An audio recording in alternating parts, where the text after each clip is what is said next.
তোমাদের class 8-এর West Bengal বোর্ডের second unit টেস্টে ইতিহাসের কিছু ইম্পর্টেন্ট কোশ্চেন আমি আজ বলে দিচ্ছি।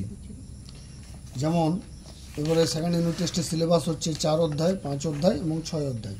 4 অধ্যায়ের কিছু ইম্পর্টেন্ট কোশ্চেন হচ্ছে যেমন সূর্যাস্ত আইন, এটি করবে তোমরা 2 নম্বরও আসার চান্স খুবই আছে। সূর্যাস্ত আইন, ঠিক। তারপর করবে তোমরা চিরস্থায়ী বন্দোবস্ত কে প্রবর্তন করেছিলেন, চিরস্থায়ী বন্দোবস্ত কে প্রবর্তন করেছিলেন, কত সালে? এই কোশ্চেনটি তোমরা করবে। 1793 সালে চিরস্থায়ী বন্দোবস্ত প্রবর্তিত হয়, চালু করেছিলেন লর্ড কর্নওয়ালিস। আর সূর্যাস্ত আইনটা 2 নম্বরে করবে, ওটা 1 নম্বরে। আচ্ছা, চিরস্থায়ী বন্দোবস্তের সুফল কুফল, এটা করবে। চিরস্থায়ী বন্দোবস্তের সুফল কুফল, এটা 5 নম্বরে আসতে পারে, তোমরা ভালো করে করবে এটা। 5 নম্বরে চিরস্থায়ী বন্দোবস্তের সুফল কুফল 5 নম্বরে আসবে। তারপরে তোমার টিকা আসতে পারে রাউতওয়ারি বন্দোবস্ত এবং মহলওয়ারি ব্যবস্থা, টিকা, এটা টিকা করে নেবে। টিকা ধরো তোমরা 3 নম্বর। আবার এটা ডিফারেন্স দিলে মানে পার্থক্য দিলে রাউতওয়ারি বন্দোবস্ত এবং মহলওয়ারি বন্দোবস্ত পার্থক্য দিতে পারে, পার্থক্য দিলে 4 নম্বরে আসবে।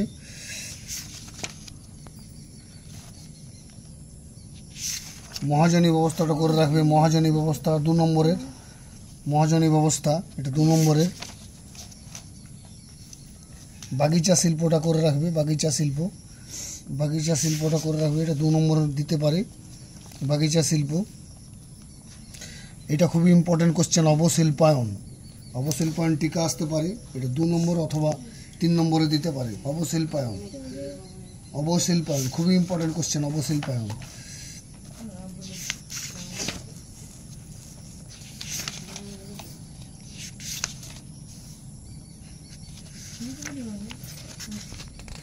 আর একটা করে রাখবে, শর্টে দিতে পারে সম্পদের বহির্নির্গমন বলতে কি বোঝো, এটা 2 নম্বরে কোশ্চেন করবে। বেশি বড় করার নেই, জিস্ট করে নেবে, মেন পয়েন্টগুলো তুলে ধরবে।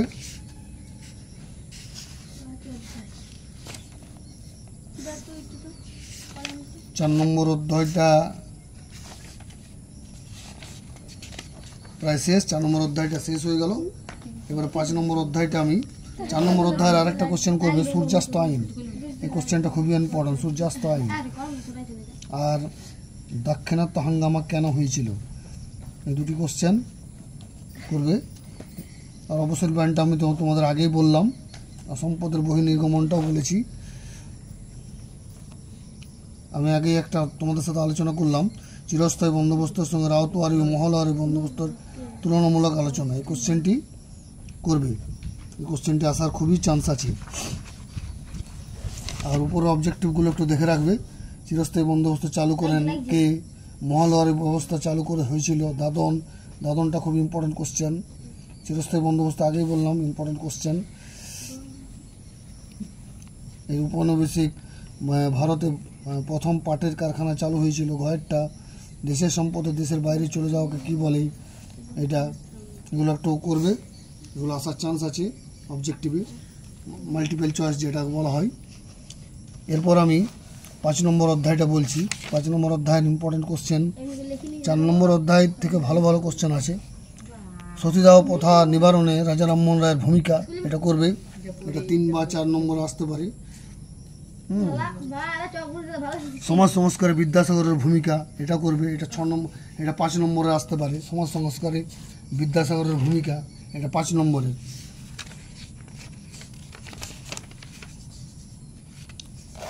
আর এই কোশ্চেনটি তোমরা অবশ্যই করবে, সতীদাহ প্রথা কার উদ্যোগে রদ হয়? লর্ড উইলিয়াম বেন্টিং দ্বারা সতীদাহ প্রথা রদ করেন আমাদের রাজা রামমোহন রায়। কাপটা নিয়ে যাবেন, আচ্ছা বলে ছাড়, আমি কাপ হ্যাঁ নিয়ে চলে যাও। আর ঢুল ব্যাগটা দোকানে যাও, কার উদ্যোগে তোমরা করবে। আর ইয়ং বেঙ্গল দলের প্রতিষ্ঠাতাকে, বা টিকা আসতে পারে নবব্যঙ্গ টিকা, এটা টিকা করবে 2 নম্বরে, নবব্যঙ্গ।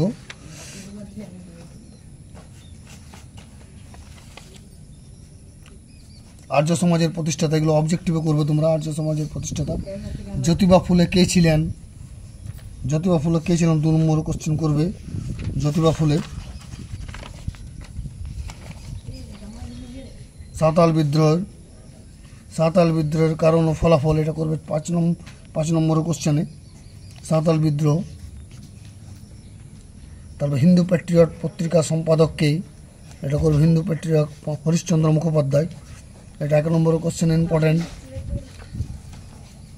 আচ্ছা, একটা করবে তোমরা, এটা আজকাল খুব আসছে এই কোশ্চেনটা, মালাবারের মোপালা বিদ্রোহ, ফরাজি আন্দোলন, এটা খুবই ইম্পর্টেন্ট কোশ্চেন। ওয়াহাবি আন্দোলন, এটা করে রাখবে। নীল বিদ্রোহ কে করেছিলেন? এটা করবে নীল বিদ্রোহ ও হিন্দু প্যাট্রিয়ট, এটা হিন্দু প্যাট্রিয়টে খালি তোমরা করবে হিন্দু প্যাট্রিয়ট পত্রিকার সম্পাদককে।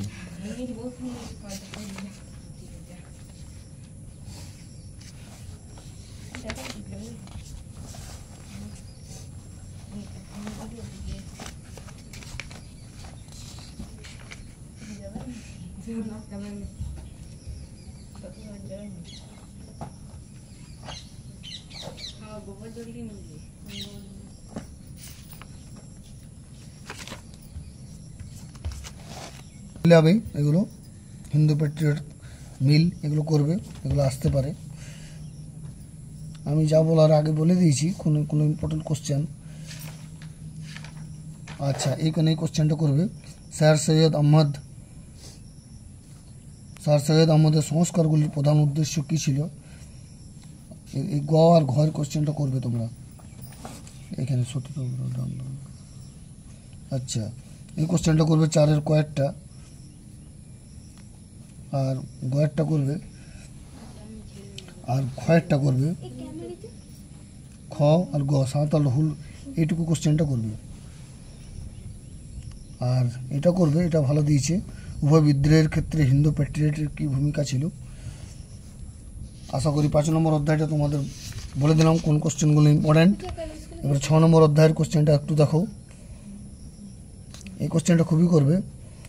এই কোশ্চেনটা আসে, জাতীয় কংগ্রেসের প্রথম সভা কোথায় বসেছিল? কত সালে? 1885 সালে জাতীয় প্রথম সভা বসেছিল মুম্বাইতে, আগে বোম্বাই বলা হতো। এইটা করবে টিকা ইলবার্ট বিল বিতর্ক, 2 নম্বরের কোশ্চেন এটা, ইলবার্ট বিল বিতর্ক। এটা হিউম ডাফরিন ষড়যন্ত্র তত্ত্ব কি? এটা করে রাখবে, হিউম ডাফরিন ষড়যন্ত্র তত্ত্ব, খুব ইম্পর্টেন্ট কোশ্চেন।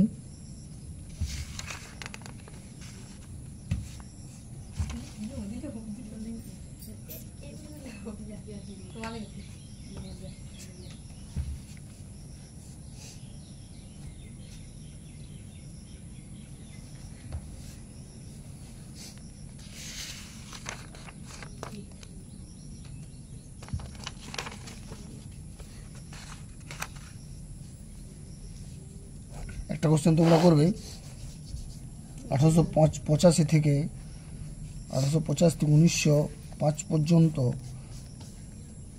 কংগ্রেসের কার্যাবলী, এটা তোমরা করবে 5 নম্বরের কোশ্চেন। এটা 5 নম্বরের কোশ্চেন।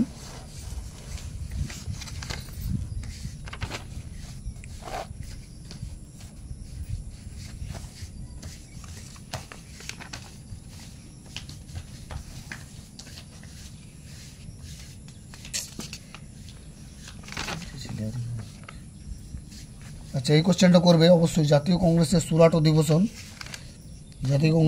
অধিবেশন, বাংলায় বঙ্গভঙ্গ বিরোধী আন্দোলন, এটা করবে কত সালে হয়েছিল? 1905 সালে লর্ড কার্জন করেছিলেন বঙ্গভঙ্গ আন্দোলন। রদ হয় সেটা 1912 সালে, 1905 সালে বঙ্গভঙ্গ আন্দোলন, এটা খুবই ইম্পর্টেন্ট কোশ্চেন। স্বদেশী শিল্প টিকা আসবে,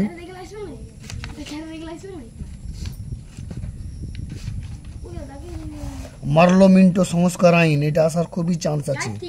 মার্লো মিন্টো সংস্কার আইন মারলং,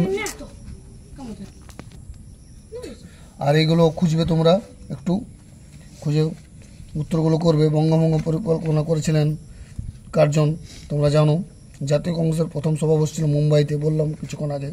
এই কোশ্চেনটা খুবই ইম্পর্টেন্ট। সভা সমিতির যুগ, ইম্পর্টেন্ট কোশ্চেন। আচ্ছা, এই কোশ্চেনটা তোমাদের আগেই বললাম। আর কয়েকটা করবেই। নরমপন্থী চরমপন্থীদের মধ্যে দুটি পার্থক্য। 1907 খ্রিস্টাব্দে কংগ্রেসের সুরাট অধিবেশনের গুরুত্ব, এটা আগেই তোমাদের বললাম, ইম্পর্টেন্ট কোশ্চেন। আচ্ছা, এইটা এই কোশ্চেনটা করবে। জাতীয় কংগ্রেসের প্রতিষ্ঠার ক্ষেত্রে হিমের ভূমিকা, চরমপন্থী আন্দোলনের মূল বক্তব্য, এইটুকু করবে তোমরা।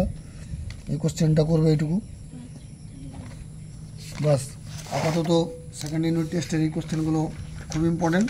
আশা করি এগুলো করলেই তোমরা কমন পেয়ে যাবে।